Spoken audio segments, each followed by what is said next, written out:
नमस्कार, मैं हूं मनु राजपूत और आप देख रहे हैं सजग समाचार। खास बुलेटिन 41 जिले 41 खबर में आपको अपने जिले से जुड़ी तमाम छोटी और बड़ी खबरें देखने को मिलेगी, जिनका सीधा सरोकार आपसे और आपकी सरकार से है। जिलेवार खबरों की तरफ बढ़े उससे पहले एक नजर डालते हैं आज की बड़ी हेडलाइंस पर। गृह राज्य मंत्री श्री जवाहर सिंह मैडम ने ली नगरपालिका की साधारण सभा की बैठक। नगर की 2 प्रमुख सड़कें महापुरुषों के नाम की समर्पित। डिडवाना में जिला कलेक्टर डॉक्टर महेंद्र खड़गावत की अध्यक्षता में जिला स्तरीय अधिकारियों की हुई समीक्षा बैठक। धवा गांव में ग्रामीणों ने हर्षोल्लास के साथ मनाया तुलसी विवाह महोत्सव। मुख्य निर्वाचन अधिकारी श्री नवीन महाजन ने की अंता विधानसभा उपचुनाव की तैयारियों की समीक्षा। चलिए अब खबरों पर बात करते हैं विस्तार से। सीकर जिले के दाता रामगढ़ विधानसभा क्षेत्र में मतदाता सूची के विशेष गहन पुनरीक्षण कार्यक्रम के तहत अब घर घर जाकर मतदाताओं की जांच की जाएगी। इसके लिए बीएलओ यानी बूथ लेवल अधिकारी डोर टू डोर सत्यापन का काम शुरू करेंगे। पलसाना में इसका अंतिम प्रशिक्षण सत्र आयोजित किया गया, जिसमें बीएलओ को फॉर्म भरने, ऑनलाइन एंट्री करने और मतदाता जानकारी अपडेट करने की पूरी प्रक्रिया समझाई गई। प्रशिक्षण नायब तहसीलदार श्री रामनिवास बोचल्या और मास्टर ट्रेनर श्री राजेंद्र सरोज की देखरेख में हुआ। इस मौके पर 13 सुपरवाइजर और 114 बीएलओ मौजूद रहे। डीग के नगर में विकास की नई दिशा दिखे जब राजस्थान सरकार के गृह राज्य मंत्री श्री जवाहर सिंह मैडम ने नगरपालिका की साधारण सभा की बैठक की अध्यक्षता की। बैठक में नगर की 2 प्रमुख सड़कों को महापुरुषों के नाम समर्पित किया गया। नगर डीग सड़क से मुख्य बाजार जाने वाले मार्गों को महाराज अग्रसेन मार्ग और डाक बंगला जाने वाले मार्ग को सरदार वल्लभ भाई पटेल मार्ग नाम दिया गया। इस दौरान स्वच्छता पर विशेष जोर देते हुए स्वच्छ नगर सुंदर नगर का संदेश दिया और अधिकारियों को सफाई, जल निकासी और कचरा प्रबंधन पर तत्काल कार्रवाई के निर्देश दिए। राजस्थान के गृह राज्य मंत्री श्री जवाहर सिंह मैडम ने सादगी और अपनापन की मिसाल पेश की। डीग में एक कार्यक्रम के दौरान उन्होंने रास्ते में जाती स्कूल बस देखी और तुरंत अपना काफिला रुकवाया। इस दौरान गृह राज्य मंत्री खुद बस में बच्चों के बीच पहुंचे और बच्चों से बातें की, उनका हाल जाना और अपने हाथों से मिठाई बांटी। करीब 15 किलोमीटर तक गृह राज्य मंत्री श्री जवाहर सिंह मैडम ने बच्चों के साथ सफर किया। इस दौरान बस में हंसी और खुशी के ठहाके भी गूंजे। यह नजारे ने दिखाया कि जनता का सच्चा प्रतिनिधि वही है जो अपनेपन से लोगों को दिलों को जीत ले। डीडवाना में जिला कलेक्टर डॉक्टर महेंद्र खड़गावत की अध्यक्षता में जिला स्तरीय अधिकारियों की साप्ताहिक समीक्षा बैठक आयोजित हुई। बैठक में विभिन्न विभागों के कार्यों, समर्पक पोर्टल पर लंबित प्रकरणों और विकास योजनाओं की प्रगति की समीक्षा की गई। जिला कलेक्टर ने नगर परिषद को साफ सफाई व्यवस्था दुरुस्त करने, पार्किंग व्यवस्था सुधारने और निराश्रित गोवंश को गौशालाओं में भेजने के निर्देश दिए। साथ ही सड़क दुर्घटनाओं पर रोकथाम के लिए आवश्यक कदम उठाने पर भी जोर दिया। बैठक में सभी विभागों के अधिकारी मौजूद रहे। सलूमर जिले के राजकीय उच्च माध्यमिक विद्यालय थाना में भगवान बिरसा मुंडा की 150वीं जयंती बड़े उत्साह के साथ मनाई गई। कार्यक्रम की शुरुआत प्रधानाचार्य भावना गुप्ता द्वारा भगवान बिरसा मुंडा की तस्वीर पर पुष्पांजलि अर्पित कर और दीप प्रज्वलन के साथ हुई। विद्यार्थियों ने जीवनी वाचन, भाषण, निबंध, लेखन और चित्रकला जैसी प्रतियोगिताओं में बढ़ चढ़कर भाग लिया। बच्चों ने भगवान बिरसा मुंडा के जीवन, उनके आदिवासी समाज के उत्थान और देशभक्ति के संदेश को याद किया। प्रधानाचार्य ने कहा कि बिरसा मुंडा का जीवन हमें सदैव राष्ट्र सेवा और समाज हित की प्रेरणा देता रहेगा। सलूमर में विशेष गहन पुनरीक्षण 2026 की तैयारियों को लेकर जिला कलेक्टर कार्यालय में मुख्य निर्वाचन अधिकारी की अध्यक्षता में वीडियो कॉन्फ्रेंस आयोजित हुई। बैठक में उप जिला निर्वाचन अधिकारी डॉक्टर दिनेश राय सापेला सहित विभिन्न अधिकारी मौजूद रहे। मुख्य निर्वाचन अधिकारी ने बताया कि अब मतदाता घर से दूर रहकर भी ऑनलाइन गणना प्रपत्र भर सकेंगे। इसके लिए वोटर हेल्पलाइन ऐप या निर्वाचन आयोग की वेबसाइट से प्रक्रिया पूरी की जा सकती है। अधिकारियों को निर्देश दिए गए कि कोई भी पात्र मतदाता गणना प्रपत्र से वंचित न रहे। सलूमर में जिला कलेक्टर श्री अवधेश मीणा ने जिले की विभिन्न सड़कों का निरीक्षण किया और निर्माण कार्यों की गुणवत्ता तथा समयबद्धता सुनिश्चित करने के निर्देश दिए। उन्होंने गिंगला से कैरपुरिया डामर एवं सीसी रोड तथा ओडवाड़िया से खरका सड़क का अवलोकन किया। कलेक्टर श्री मीणा ने गारंटी पीरियड में आने वाली क्षतिग्रस्त सड़कों की तुरंत मरम्मत कराने और निर्माणाधीन सड़कों को तय समय में पूरा करने के निर्देश दिए। उन्होंने कहा कि सड़क निर्माण में गुणवत्ता मानकों का पालन हो और जल निकासी की उचित व्यवस्था रखी जाए। ताकि आमजन को सुगम आवागमन की सुविधा मिल सके। रतनगढ़ में पूर्व विधायक श्री अभिनीश महर्षि ने वार्ड नंबर 36 में बनने वाली सीसी सड़क के निर्माण कार्य का शुभारंभ किया। इस मौके पर वार्डवासियों ने पुष्पहार पहनाकर पूर्व विधायक और जनप्रतिनिधि श्री महेश सैनी और ओम महर्षि का स्वागत किया। श्री महेश सैनी ने बताया कि लगभग 24,16,000 रुपए की लागत से यह सड़क बनेगी। सड़क निर्माण से लोगों को आवागमन में सुविधा मिलेगी। कार्यक्रम में अनेक गणमान्य लोग मौजूद रहे। चूरू के राजकीय लोहिया कॉलेज में सूचना प्रौद्योगिकी एवं संचार मंत्रालय की ओर से संभाग स्तरीय आइडियाथॉन का आयोजन किया गया। कार्यक्रम में झुंझुनू, चूरू और सीकर जिलों के स्कूलों, कॉलेजों और प्रशिक्षण संस्थाओं की 249 टीमों ने पंजीकरण कराया, जिनमें से 41 टीमों का चयन किया गया। विद्यार्थियों ने शिक्षा, स्वास्थ्य, कृषि, स्वच्छता और वित्तीय क्षेत्र से जुड़ी समस्याओं के समाधान प्रस्तुत किए। जिला कलेक्टर श्री अभिषेक सुनाणा और विधायक श्री हरलाल सहारण ने प्रतिभागियों को प्रोत्साहित किया। विजेता टीमों को 50,000 रुपए तक के पुरस्कार और जयपुर फिनाले में भाग लेने का अवसर मिलेगा। नए नवाचार के साथ चूरू में स्टार्टअप द्वारा आज एक नया नवाचार किया जा रहा है। चूरू और सीकर और झुंझुनू के यहाँ बच्चे आए हैं। हमारे जिला कलेक्टर महोदय नया नवाचार कर रहे हैं। इनके साथ साथ आज जो आईडी द्वारा ये कार्यक्रम किया जा रहा है, मैं उनको शुभकामनाएं, बधाई देना है कि सरकार द्वारा 4 लाख का ग्रांट देना। हमारे प्रधानमंत्री की सोच है कि युवाओं का देश है, अच्छे युवा आगे कैसे बढ़े, और इसके साथ साथ मैं सबको शुभकामना देना हूँ कि युवाओं का देश, युवा आगे बढ़े। हमारे चूरू जिले में हमारा जो चूरू संभाग है डीओआईटी का, जिसमें सीकर, झुंझुनू और चूरू, इन तीनों के संभागों के लगभग 42 टीमें जो है आइडियाथॉन में आज यहाँ आई हैं। डीओआईटी ये प्रोग्राम करा रहा है, और जो हमारे जिले में भी जो अन्य हमने कई सारे इनिशिएटिव लिए हैं, चाहे कोड चूरू हो, चाहे डिजिटल सखी हो, चाहे हमारा अटल टिंकरिंग लैब को लेके जो काम है, प्रगति लैब को लेके जो काम है, तो हमें लगता है कि जो हमारे युवा जो बच्चे हैं, और आज मुझे बड़ा हर्ष हुआ, हमारे एटीएल लैब के लगभग 9 टीम्स उसमें से आई है, और लगभग 4 टीमें जो है हमारी कोड चूरू प्रोग्राम से आई है, और आज वो अपनी यहाँ पिचिंग करेंगे, और मुझे उम्मीद है कि उनका भविष्य बड़ा उज्जवल है। 4 लाख की जो ग्रांट है आज स्टार्टअप्स के लिए यहाँ पे उपलब्ध है, और आगे भी भविष्य में चूरू से अधिक एंटरप्रेन्योरशिप डेवलप हो, एंटरप्रेन्योर्स निकले, ये हमारा प्रयास रहेगा। लूणी क्षेत्र के धवा गांव में प्राचीन परंपरा के अनुसार तुलसी विवाह महोत्सव का आयोजन धूमधाम से किया गया। ग्रामीणों ने इस आयोजन को हर्षोल्लास के साथ मनाया। मंदिर पुजारी श्री गोविंद पेशवा ने बताया, ठाकुर जी के मंदिर से गाजे बाजे के साथ रीति रिवाजों के साथ बारात निकाली गई। ग्रामीणों ने बारात नाचते और झूमते हुए निकाली। इसके बाद तुलसी विवाह रस्म का आयोजन धूमधाम से किया गया। सामाजिक रीति रिवाजों से यह आयोजन हुआ। इस आयोजन में बच्चे, बड़े और महिलाएं पारंपरिक वेशभूषा में नजर आए। ठाकुर जी की बारात का जगह जगह पुष्प वर्षा कर स्वागत किया गया। जोधपुर की ओसिया में वीर सपूत हवलदार श्री आसू सिंह भाटी को सैन्य सम्मान के साथ अंतिम विदाई दी गई। देहरादून के आर्मी अस्पताल में उपचार के दौरान उनका निधन हो गया। पार्थिव देह ओसिया पहुंची तो किरमसरिया टोल प्लाजा से केसरी सिंह नगर तक युवाओं और ग्रामीणों ने भारत माता की जय और वीर भाटी अमर रहे के नारों से उन्हें श्रद्धांजलि दी। नया बस स्टैंड के पास रावलोद शमशान घाट में 2 राजपूत रेजिमेंट और 113 मीडियम रेजिमेंट की टीम ने गार्ड ऑफ ऑनर दिया। धौलपुर में मुख्यमंत्री श्री विजयलाल शर्मा की साइबर क्राइम पर जीरो टॉलरेंस नीति के तहत धौलपुर पुलिस ने एक धोखाधड़ी करने वाले आरोपी को गिरफ्तार किया है। आरोपी ने 4 लोगों के खाते से पैसे अपने खाते में ट्रांसफर किए थे। निहालगंज थाना पुलिस लंबे समय तक आरोपी का पीछा करती रही, क्योंकि वह लगातार लोकेशन बदल रहा था। आखिरकार पुलिस की सतत मेहनत और जांच के बाद आरोपी को पकड़ लिया गया।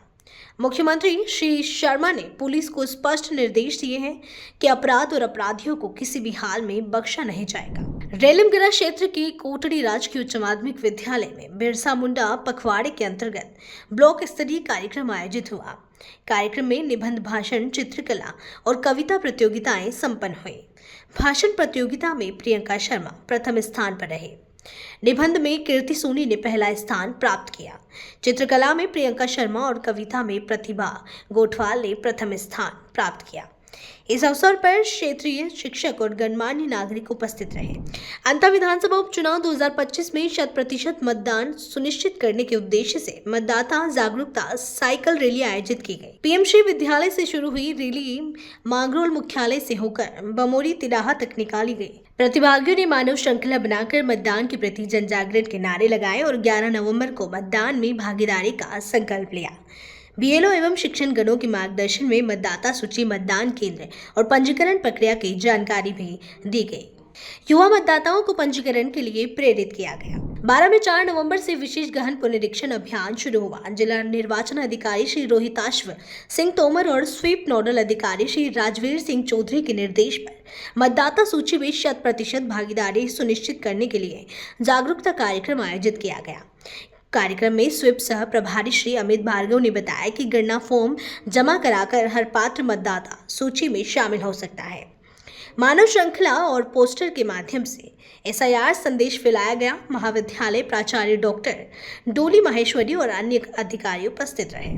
सवाई माधोपुर में सरदार वल्लभ भाई पटेल की 150वीं जयंती के उपलक्ष्य में सरदार 150 यूनिटी मार्च की तैयारियों को लेकर कलेक्ट्रेट सभागार में प्रेस वार्ता आयोजित की गई। जिला कलेक्टर श्री कानाराम और खंडार विधायक श्री जितेंद्र गोठवाल ने मीडिया को जानकारी दी। गोठवाल ने बताया कि यह पदयात्रा युवाओं में राष्ट्रीय एकता की चेतना जगाने के लिए आयोजित की जा रही है। खंडार में 15 और 16 नवंबर को 8 से 10 किमी लंबी पदयात्रा आयोजित होंगी, जिनमें 500 से अधिक युवाओं और नागरिकों की भागीदारी होगी। कार्यक्रम भारत सरकार द्वारा उत्सव स्वरूप आयोजित किया जा रहा है। फर्स्ट चरण का जो कार्यक्रम है हमारे पीसी जो थी हमारी 6 अक्टूबर को हुई, 18 अक्टूबर को हुई और 31 अक्टूबर को हमारा जयपुर में कार्यक्रम हुआ। अब निश्चित तौर पर जो डिस्ट्रिक्ट लेवल पर लोकसभा स्तर पर 3 यात्राएं होनी है, उसका शुभारंभ हमारा सवाई माधोपुर में 15 तारीख को होने वाला है। रोडरा शिव मंदिर से प्रारंभ होगा और बनखंडी बालाजी तक। दूसरा 16 तारीख को होने वाला है गंगापुर में उगाड़मल बालाजी मंदिर से और नाराज मंडी तक। इस यात्रा में लोगों का मैक्सिमम पार्टिसिपेट हो, उसके लिए हमारी योजना है गांव के लोग, वार्ड के लोग इसमें भागीदारी अपनी अपनी निभाए। हजारों की संख्या में ये दोनों यात्रा में लोग रहने वाले हैं और हमारे लोकगीतों के साथ, हमारे यहाँ की गांव की परंपरा के साथ इस यात्रा का अभिनंदन करने वाले हैं। निश्चित तौर पर जिस उद्देश्य से माननीय प्रधानमंत्री नरेंद्र मोदी जी ने और भजनलाल जी हमारे प्रदेश के यशस्वी मुख्यमंत्री जी ने इस यात्रा की प्लानिंग की है, वो उद्देश्य निश्चित तौर पर पूरा होगा। सरदार पटेल के बारे में लोगों को घर घर में जानकारी मिलेगी। सवाई माधोपुर में प्रदेश के कृषि मंत्री डॉक्टर किरोड़ी लाल मीणा ने अपने 74वें जन्मदिन पर संतों का आशीर्वाद लिया। वे भेरू दरवाजा स्थित राधा कृष्ण गौशाला पहुंचे और अंतर्राष्ट्रीय राम स्नेही संप्रदाय से संत हरिराम जी शास्त्री से आशीर्वाद प्राप्त किया। डॉक्टर किरोड़ी लाल मीणा ने कथा समापन के बाद गौशाला में हवन में आहुति दी और राम द्वारा सामुदायिक भवन के लिए 25 लाख रुपए देने की घोषणा की। उन्होंने गोवंश की सेवा और सनातन संस्कृति मजबूत करने का संदेश दिया। सवाई माधोपुर के रामद्वारा क्षेत्र में वन विभाग ने अतिक्रमण हटाने की कार्रवाई की। टीम ने सालों से बने कुछ पशुपालकों के बाड़ हटाए। स्थानीय लोगों के विरोध के कारण हल्का बल प्रयोग भी किया गया। रणथंभौर टाइगर रिजर्व के रेंजर श्री अश्विनी प्रताप सिंह ने बताया कि कुछ लोगों ने अस्थायी रूप से पत्थर डालकर वन भूमि पर कब्जा कर रखा था। अतिक्रमणकारियों को 15 दिन पूर्व चेतावनी दी गई थी, लेकिन उन्होंने कार्रवाई नहीं की। करीब 10 भूखंडों से अस्थायी अतिक्रमण हटाया गया। सवाई माधोपुर में हाउसिंग बोर्ड स्थित उत्सव मैरिज गार्डन में एक शाम गौ माता के नाम भजन संध्या कार्यक्रम में कृषि मंत्री डॉक्टर किरोड़ी लाल मीणा ने शिरकत की। जन्मदिन के एक दिन बाद मंत्री डॉक्टर मीणा देर रात तक भजनों का आनंद लेते नजर आए। कार्यक्रम में डॉक्टर मीणा ने जीवन और राजनीति से जुड़ी रोचक बातें साझा की और बच्चों में संस्कार और देशभक्ति की भावना पैदा करने का संदेश दिया। उन्होंने स्वच्छ राजनीति और सवाई माधोपुर के विकास पर भी जोर दिया। टूरिस्ट तो खूब आता है बेशुमार, लेकिन टूरिस्ट को हम अनुकूल वातावरण नहीं दे पा रहे और हमारा शहर भी जो जहाँ से टूरिस्ट गुजरता है वो भी ठीक नहीं है। चौड़ी सड़कें नहीं है, लाइट की व्यवस्था नहीं है और कुछ सौंदर्यकरण नहीं है, तो उस सौंदर्यकरण को करेंगे। रामगढ़ क्षेत्र के अलावड़ में 2 करोड़ रुपए की लागत से बनने वाले अटल पथ का विधायक श्री सुकंत सिंह ने शिलान्यास किया। इस अवसर पर जनप्रतिनिधि, पंचायत प्रतिनिधि, अधिकारीगण और ग्रामीण मौजूद रहे। विधायक ने कहा कि यह सड़क क्षेत्र के सुगम आवागमन, व्यापार और सामाजिक सांस्कृतिक विकास में मील का पत्थर साबित होंगे। अटल पर डॉक्टर भीमराव अंबेडकर भवन बस स्टैंड से शुरू होकर रामलीला मंच, मालपुरा रोड और बरवाड़ा धाम तक जाएंगे। सड़क निर्माण से धार्मिक और पर्यटन स्थलों तक पहुंच आसान होगी और रोजगार के अवसर बढ़ेंगे। भरतपुर में जिला कलेक्टर श्री कमर चौधरी की अध्यक्षता में साप्ताहिक समीक्षा बैठक आयोजित की गई। उन्होंने सभी विभागों को नवाचार अपनाकर फ्लैगशिप योजनाओं में लक्ष्यों को पूरा करने और अधिकाधिक लोगों को लाभान्वित करने के निर्देश दिए। पालनहार योजना, NFSA, लाड़ो प्रोत्साहन योजना, ग्रामीण शहरी स्वच्छता अभियान और PM किसान योजना पर विशेष ध्यान देने को कहा गया। कलेक्टर ने पंचगौरव चौराहा विकसित कर जिले की प्रमुख पहचान और उत्पादों को बढ़ावा देने का निर्देश भी दिया। अधिकारियों को विभागीय कार्यों की गुणवत्ता और समयबद्धता सुनिश्चित करने के लिए सख्त निर्देश दिए गए। वर विधानसभा के रायपुर गांव में प्रशासन ने राजस्थान सरकार के निर्देश पर सरकारी भूमि पर 20 वर्ष से चल रहे अतिक्रमण पर कार्रवाई की। राजस्व, वन विभाग और पुलिस की संयुक्त टीम ने JCB की मदद से लगभग 15 अतिक्रमणों को ध्वस्त किया। अतिक्रमणकारियों ने जमीन पर बाउंड्री वॉल, झोपड़ी और पशु चारा रखकर कब्जा किया था। मौके पर तहसीलदार श्री महेश शर्मा, SCF श्री सुरेश डागुर और SDM गंगाधर मीना मौजूद रहे। वेर विधानसभा के कृषि महाविद्यालय भसावर में अंतर्राष्ट्रीय जीव मंडल आरक्षित दिवस के अवसर पर संगोष्ठी आयोजित की गई। महाविद्यालय के डीन डॉक्टर उदयभान सिंह ने कहा कि मानव को पृथ्वी पर सभी जंतुओं और पौधों के साथ संतुलित और नैतिक व्यवहार करना चाहिए, क्योंकि ये हमारे जीवन के लिए आवश्यक है। उन्होंने कोर बायोस्फीयर, बफर जोन और ट्रांजिशन जोन में मानव गतिविधियों के नियमन की आवश्यकता बताई। डॉक्टर राहुल कुमार ने संरक्षण एवं विकास में संतुलन की आवश्यकता पर जोर दिया, जबकि डॉक्टर मोहित कुमार ने प्रत्येक जीव और पौधे की पारिस्थितिकी तंत्र में भूमिका रेखांकित की। कार्यक्रम में कॉलेज के स्टाफ और विद्यार्थी उपस्थित रहे। बीकानेर में राष्ट्रीय उच्च अनुसंधान केंद्र ऊंट अनुसंधान के लिए प्रसिद्ध है। यहाँ पर्यटक ऊंट की 4 नस्लों कच्छी, मेवाड़ी, जैसलमेर और बीकानेरी को देख सकते हैं और उनकी सफारी का आनंद ले सकते हैं। NRC में ऊंटनी के दूध से बने flavoured milk, ice cream, kulfi, paneer और चाय जैसी चीजें भी उपलब्ध हैं। ऊंट की खाल और हड्डियों से बने संग्रहालय में प्रदर्शित वस्तुएं पर्यटकों को ऊंट और उनकी उपयोगिता के बारे में जानकारी देती है। प्रतिदिन लगभग 100 से 150 पर्यटक यहाँ आते हैं। NRC बीकानेर यात्रा का अनिवार्य हिस्सा भी माना जाता है। टूरिज्म के क्षेत्र में बहुत अच्छा काम कर रहा है और हमारे वैज्ञानिकों और तकनीकी अधिकारियों के सहयोग से हम इस क्षेत्र में अपने इस संस्थान को बहुत अग्रणी बनाए हुए हैं। हमारे यहाँ जब पीक सीज़न होता है तो काफ़ी सारे टूरिस्ट देश और विदेश से आते हैं, जिनके लिए हमारे पास बहुत एक म्यूजियम है जिसमें हमने ऊँट से संबंधित सभी चीज़ों को संजो कर रखा हुआ है और हमारे जो एक्सपर्ट्स हैं वो उसको बहुत बेहतरीन तरीके से अपने जो विजिटर्स हैं, हमारे जो सैलानी हैं देसी और विदेशी, उन तक पहुंचाते हैं, जिससे उनका ऊंट के बारे में ज्ञान भी बढ़ता है। भरतपुर विकास प्राधिकरण ने अतिक्रमण निरोधक अभियान के तहत NH 21 आगर रोड के किनारे अवैध प्लॉटिंग और निर्माण कार्यों पर कार्रवाई की।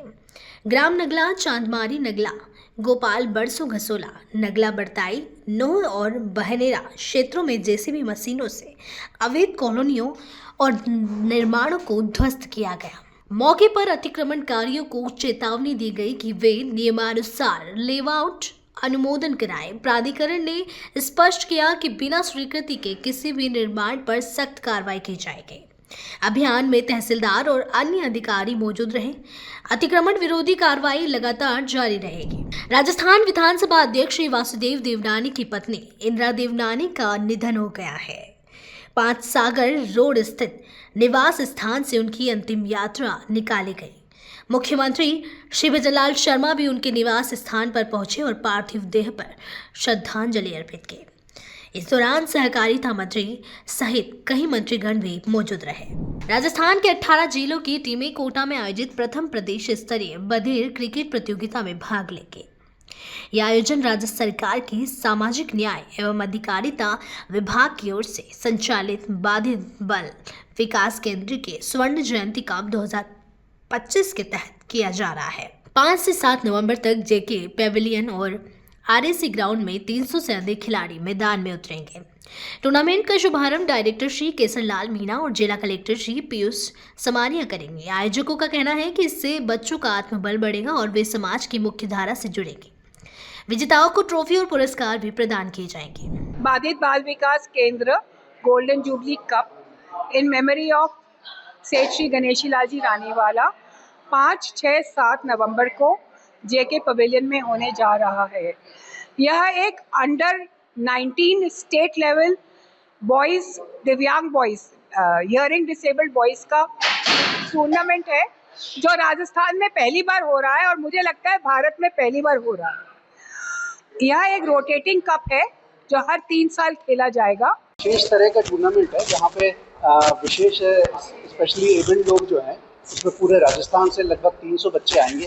अंडर 19 ये टूर्नामेंट है जिसमें टीमें जो है यहाँ पे राउंड रॉबिन लीग के तहत करेंगी और 5, 6, 7 तारीख को सेमीफाइनल और फाइनल होगा जो कि जेके पेवेलियन स्टेडियम में होगा और कुछ मैचेस जो हैं वो आरएसी ग्राउंड में भी होगी। किसानों के लिए राहत भरी खबर है। जीएसटी कटौती के बाद पीएम कुसुम योजना के तहत खेतों में सौर ऊर्जा पंप लगाना अब रास्ता हो गया है। जिले में इस साल 3,500 सौर पंप लगाने का लक्ष्य रखा गया है और अब तक 971 किसानों ने लाभ उठाया है। 10 से 15 नवंबर तक जिला मुख्यालय पर युवा महोत्सव 2025 का आयोजन होगा जिसमें 15 से 29 वर्ष के युवा हिस्सा ले सकेंगे। एडीएम सिटी ने विभिन्न विभागों की समीक्षा बैठक में बजट और योजनाओं की समीक्षा भी की। कोलायत में कार्तिक पूर्णिमा के अवसर पर कपिल सरोवर आस्था और संस्कृति से सज गया है। 84 घाटों पर 11,000 दीपों की श्रृंखला जलाकर महाआरती का आयोजन किया जाएगा। प्रत्येक घाट पर पूजा की जिम्मेदारी ग्राम पंचायतों और स्थानीय धर्मशालाओं को दी गई है। सरोवर से लेकर झज्जू चौराहा, अंबेडकर सर्किल और 12 महादेव परिसर तक पूरे क्षेत्र में सजावट और रोशनी की गई है।